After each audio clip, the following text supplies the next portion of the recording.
Bene data bakundwa b'umwami Yesu Kristo, mwese abakurikira izi nyigisho tubahaye ikaze mu biganiro bya Saveur Divine. Ibi biganiro mu bitegurirwa n'abavugabutumwa bwiza batandukanye, akaba ari umuhamagaro ugendera ku ijambo ry'Imana byanditse mu gitabo cy'ubutumwa bwiza uko bwanditswe na Matayo ibice 24 umurongo wa 14. Kandi ubutumwa bwiza bw'ubwami buzigishwa mu isi yose ngo bube ubuhamya bwo guhamiriza amahanga yose, nibwo imperuka izahera ko ize. Ibi biganiro mubikurikira ku channel ya YouTube yitwa Saveur Divine. Tubifurije kugubwa neza. Imana Data ari nayo So ibaha umugisha.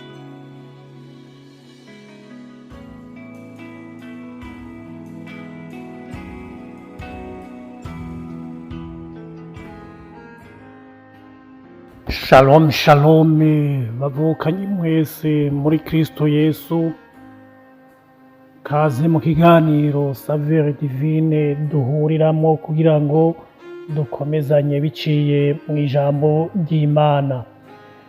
Ikiganiro c'uno munsi mukaba muri kumwe na jewe Nsengiyumva Samuel, tukaba tugiye guhagarara ku ijambo ry'Imana dusoma muri Zaburi ya 34.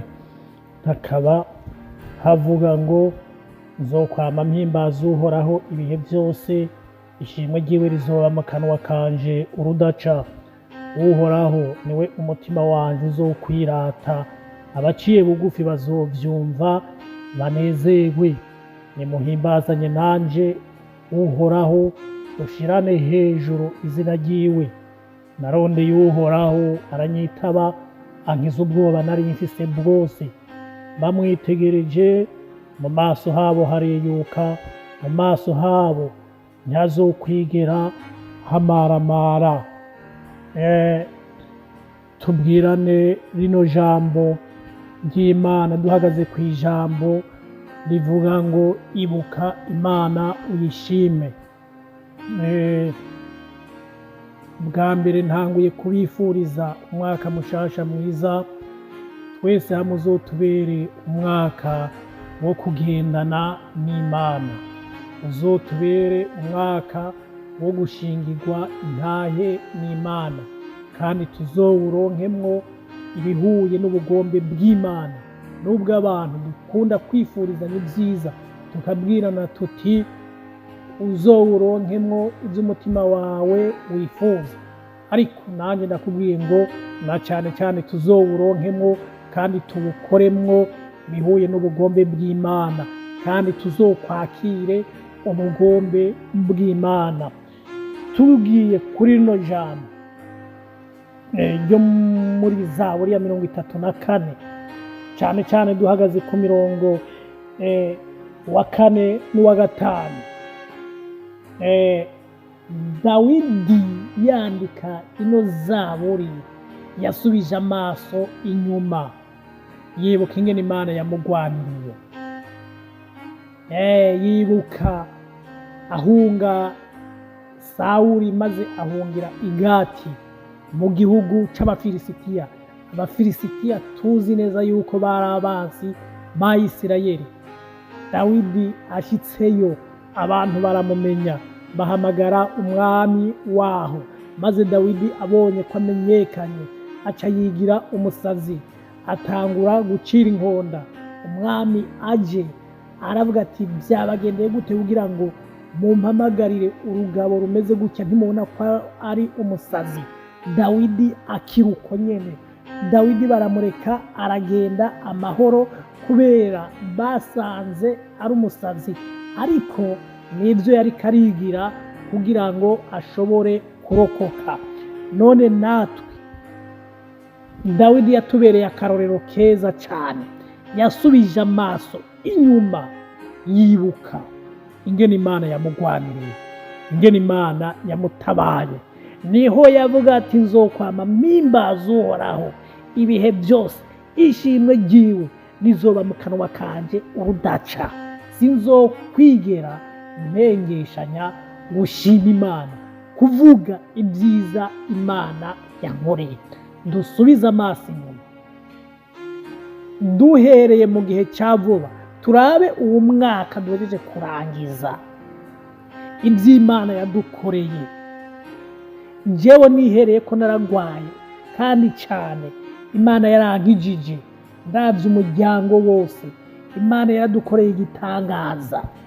Twari tumaze igihe tubura abantu, tukama mu bigandaro, tukama mu marira, ariko Imana ishimwe, ndayishimira cyane bivuye ku mutima yuko yaturemeye ibihe bishasha. Ahari amarira, Imana yarahasubije umunezero. Izo ni imbaraga z'Imana, iyo ni ineza y'Imana. Twabonye Imana ibidukorera. Imana ishimwe cyane, sinzoreka kuyishimira. Imana yaradutabaye, iragahora ku ngoma. Dawidi nawe ibihe byinshi Imana yagiye imugwanirira, yarashimye Imana, aravuga ati nzokwama ndiko ndashima Imana mu biduhagurukira byose, mu bidukomerana. Duhanga amaso Yesu, kandi Yesu nitwamutabaza azodutabara. Amaze kudutabara, duhindukire, dushime, tuvuge tuti Yesu warakoze, Yesu ugira neza.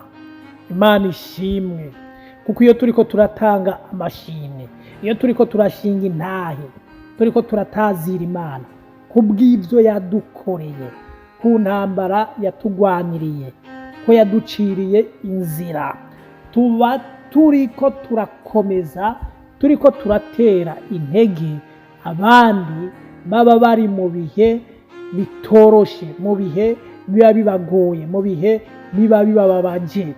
Baraheza bakumva yuko baremye mu mitima yabo, bakamenya yuko ziriya mbaraga z'Imana naho zagiye, n'uno munsi zirahari, n'uno munsi zirakora. Ubuntu bw'Imana bwagutabaye naho bwagiye, n'uno munsi burahari. Amaboko y'Imana yakugwaniriye, Imana ishimwe, naho yagiye, n'uno munsi arakora. Duhindukire, dushime Imana, tuyitazire, tuyishire hejuru, tuvuge tuti Imana warahabaye cagiye, kiriya gihe waratabaye.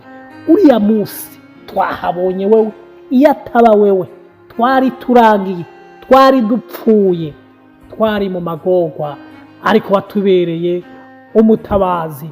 Ndasubiza amaso inyuma, nkaraba mu mwaka w'ibihumbi 2018, turi mu modoka n'abavukanye babiri, tugira impanuka igomba kuba.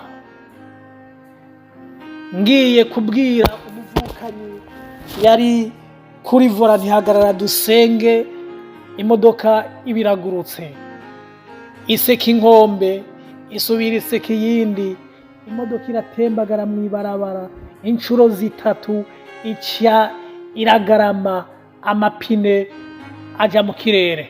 Urumva yuko twari ducuramye, twari tugiye gupfa kandi tuvyumva.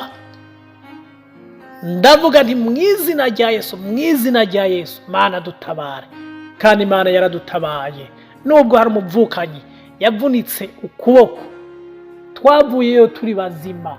Uno munsi turashima Imana, tukavuga tuti Mana warahabaye cagihe, turagushimira kubona tugihumeka, impwemu z'abazima, impwemu z'abariho, kubona tutamanutse tuja muri rwagobo, abamaze gushikayo batagishima izina ryawe ukundi. Mana ni kubwawe, ni kubw'inkomezi zawe, n'ineza yawe yadusanze aho twari tugiye kumererwa nabi. Mana warakoze kudutabara. Ndakubwira aho uri, birashoboka yuko uri kuraca mu gihe kigoye nawe, birashoboka yuko urwaye, birashoboka yuko ubuzima mugenda nabi, biranashoboka hari icyo uri kurasengera cy'icyaha cyakunaniye, cyama kikwizingirako. Utabaza Yesu kugira ngo akubohore ibyo uri kuracamo byose. Komeza utabaze Yesu, umwiganire ibikugoye, niyamara kugukura aho hantu, niyamara kugutabara, niyamara kugucira inzira, uzohindukire ushime Imana, uvuga uti Imana warakoze, kandi ishimwe ryawe ntirizokwigera riva mu kanwa kawe n'umunsi warimwe. Imana ishimwe cyane, dushire hejuru izina ry'umwami Yesu. Imana ishimwe, Yesu agucira inzira maze uhindukire mu nyuma ushima Imana. Niwamara gukira urahindukira ushimira Imana ko yaguciriye inzira. Nimba wugarijwe n'amadeni Imana ikaguha ingene wishura, uzohindukire ushima Imana. Nimba uri mu marira Imana niyamara kukuremera igitondo c'amashimwe ukanezerwa, uzohindukire ushimira Imana uti warakoze kumbera umutabazi. Yesu abahezagire, Yesu ababere umutabazi, Yesu abaremere ibihe by'amashimwe, Yesu abahe indirimbo muzoririmba muvuga muti hari igihe cyari gikomeye ariko Imana yacu yagaragaje ukunesha kwayo, yaratweretse urundi ruhande rwayo rwo gukora, urundi ruhande rwayo rwo gutabara. Imana yaratumurikiye, Imana yaradutwengeje. Yesu abahezagire kandi akomeze ko bitwararika abitangira imbere amajana maza. Shalom shalom.